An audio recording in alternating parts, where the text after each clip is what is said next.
name is Geeta. If I know you and you know me, nice to see you again. Happy day. If we're meeting for the first time, welcome, welcome. I'm a spiritual activist, which means that I teach yoga. I teach music, which is a spiritual act, and as I always say, a very human one. And I'm also a writer. And I just wanted to chat really briefly today about what in the world is yoga, because I've had a lot of conversations with people this past week. And I know there's a lot of misinformation and a lot of questions out there. And so this all comes, of course, just from my perspective. You may have different thoughts on it, and that's all good too. It's only my perspective that I'm offering today, just if you may find it useful. My tradition and lineage in yoga is integral yoga. And it was brought here by Swami Satchidananda around the time of Woodstock. And that's in the Shivananda lineage, for those of you who are familiar with the teachings of that great saint and medical doctor. So that's all just my particular perspective. There are as many flavors of yoga as there are ice cream. And I like ice cream, and I think they're all delicious. It's kind of a matter of you finding the flavor that you like so that you can use that as a methodology. So that's just my framework. But, here's the deal. What is yoga? The goal of yoga at its heart is to understand who we really are. And who we really are, we may think that we're our bodies and our minds, but most of us have that sense, right? That there's some other spirit or soul or connection. There's some other little mystery of life happening there. And the goal of yoga is to connect to that mystery. You might give it the names of you to connect to your soul, or you may call it connecting to your love. You may just say it's connecting to my inner peace. Whatever that more permanent aspect of yourself that you've had contact with is for you, whatever words you give to it, that's the goal of yoga, to be in contact with that, ideally at all times, even when we get a little caught up in our human emotions and drama. But I think most of us feel that, right? Like think about, I have some friends who are newly grandparents, and I see them holding their babies, and the way they light up and feel that connection, that's yoga, because you're connecting to something that's beyond the surface changes of life, something that's a bit more permanent, that fundamental aspect that the entire universe is vibrating particles of energy. Well, our physical universe is vibrating particles of energy, and it goes through all these changes in forms, but that underlying thing is pretty consistent. So that's a lot of words, but how we experience that is we experience that in music. We hear, sorry, my refrigerator just kicked on, so you might get some noise from that. I apologize. It's an old fridge. It's about to die. Poor little refrigerator. Talk about leaving forms. It's just getting louder and louder and louder. So time for a new fridge. But, all of these forms come and go, emotions come and go, people come and go. In some traditions, they say your bodies come and go. But what remains is the essential nature of who you really are, that peace, the joy, your soul, your love, your divinity, if you believe that. Lots of different words for that same experience in different traditions. So, goal of yoga is to remember who you really are, that more unchanging aspect of your personality, to stay connected to your soul. It is truly a lifestyle of joy. It is not a lifestyle of deprivation. It's not one of those, don't smoke, don't eat this. A lot of people say, are you vegan? I'm not vegan. I tried to be for a while, and this body did not like being vegan. It doesn't even like being vegetarian. It kind of makes me sick. I do eat a little bit of meat. Once upon a time, I did try smoking cigarettes. That didn't work for me. I didn't like that. But it's not a lifestyle of deprivation where you do these certain things. You have to do you have to meditate, and then you have to do this, and you have to do that. And then it makes you into a good yogi. No, it's more like add in the good stuff. Do some moving that feels good. Do some breathing that feels good. Eat some food that makes you feel good. And gradually the stuff that's not so useful tends to drop away. So there's nothing like austere about any of this. Is just do those things that make you happy and feel abundant, and do more of those. And eventually those less attractive things, you just become not interested in them anymore. You don't have to fight and struggle. So just a couple more thoughts on this. So we live in a world where yoga studios are as ubiquitous as fast food, right? And because of that, or maybe fueling that, most people think that yoga is exercise or stretching. What most people don't know is that it is a traditional practice with roots in India, and some of which can be traced with the interplay between China and India and China. There's a lot of interplay there, but it has roots in India, and it is an indigenous wisdom tradition. And what that means is it is culturally appropriate for where it was developed in India. And the main mode of transmission has been, and in my opinion, should remain, from teacher to student. Teacher to student, teacher to student. That's why most people who study yoga deeply end up teaching it, because that natural wanting to share of feeling good is a really human impulse. So it's that traditional practice. So, I'm going to get a little on my high horse for a moment here. Forgive me.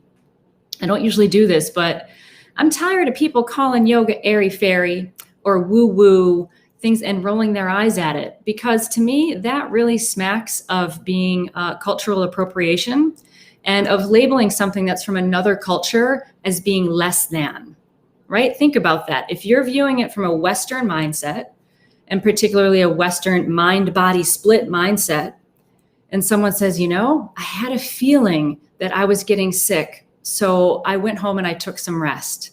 I can't tell you how many times people who have that Western mindset roll their eyes at, they go, oh, there's that woo-woo stuff again. There's that listening to your body. Hold on a moment here.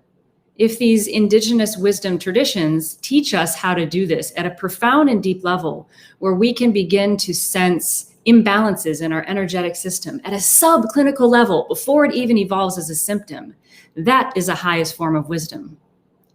And so calling something woo-woo or airy-fairy because it's from another culture and you don't understand it, it slides real close to labeling something as less than because it comes from an indigenous population rather than the normative white Western medical framework.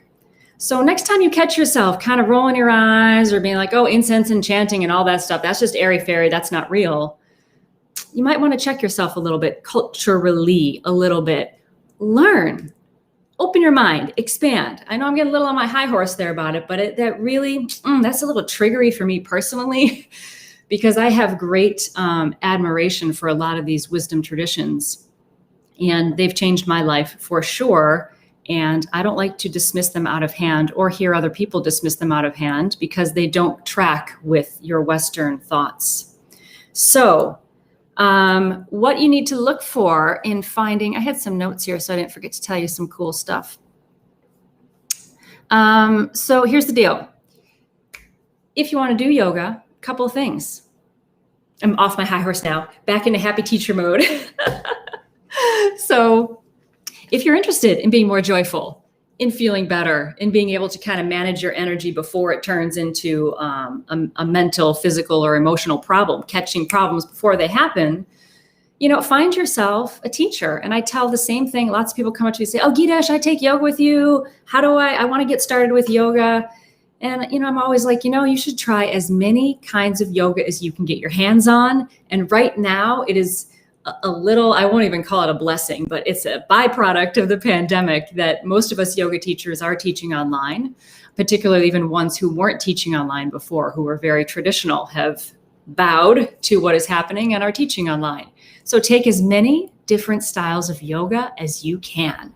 Because like I said at the top, there's chocolate, there's peanut butter, there's vanilla, there's raspberry swirl. You will find the flavor that you like. And when you find that flavor that you like, stick with it. That's the crucial thing that most people kind of get a little wonky with.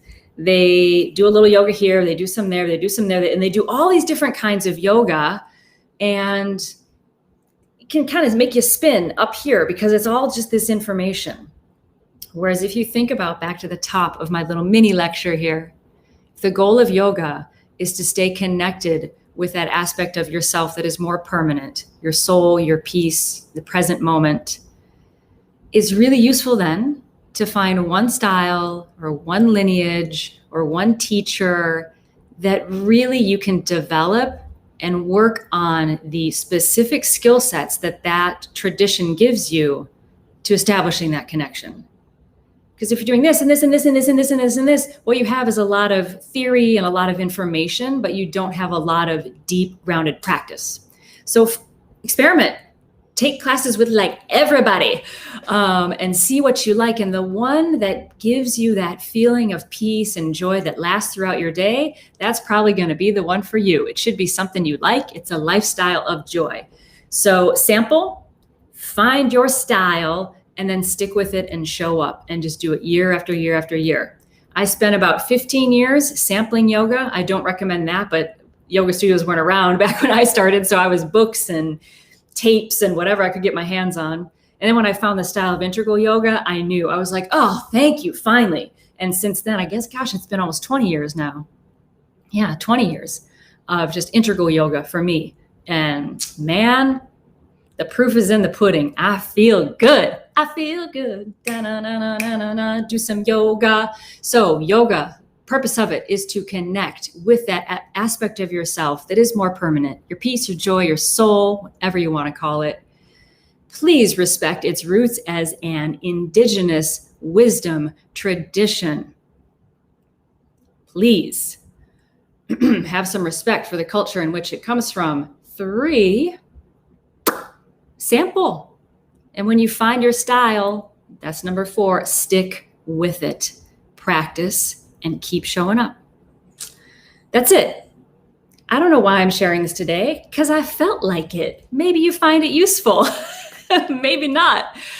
Drop a comment below. Let me know what kind of style of yoga you practice. I would love to hear, like, who do you love? Who are you following? What do you love about your practice? For me, about integral yoga, it's the chanting and the breathing and the moving and the whole holistic lifestyle of it. Oh my gosh, everything about it. I just love it.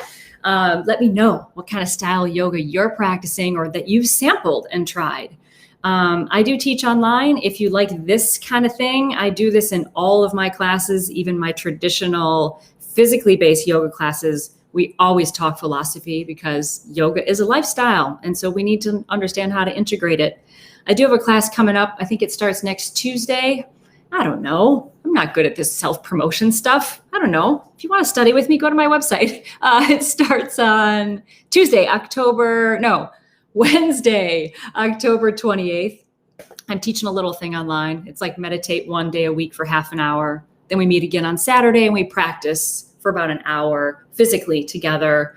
I've got a bunch of webinars coming up and all that good stuff. I have free classes over on YouTube. You can hop over there and see if you like the Gita spin on integral yoga. But again, sample from lots and lots of different people. Okay, drop a comment. Let me know what kind of style of yoga you're in love with or have always wanted to try. And I'm going to go write. And then what am I going to do? I'm going to write. I'm going to take my dogs on a second walk because it's a beautiful day. I am going to check on my chickens because they're in a new section of the barn today. And I'm kind of excited to see how it's working out for them. And I have a photo shoot for yoga later today, which will be fun. Not a bad way to live. Okay, my friends, have a peaceful day. Much love to you from here at 3 Dog Farm. May you always be connected to your heart, to your soul, to all the good that is within you. And may we all encourage each other to do the same. All right. Lots of love, my friends. Peace, peace. Om Shanti. Peace to you.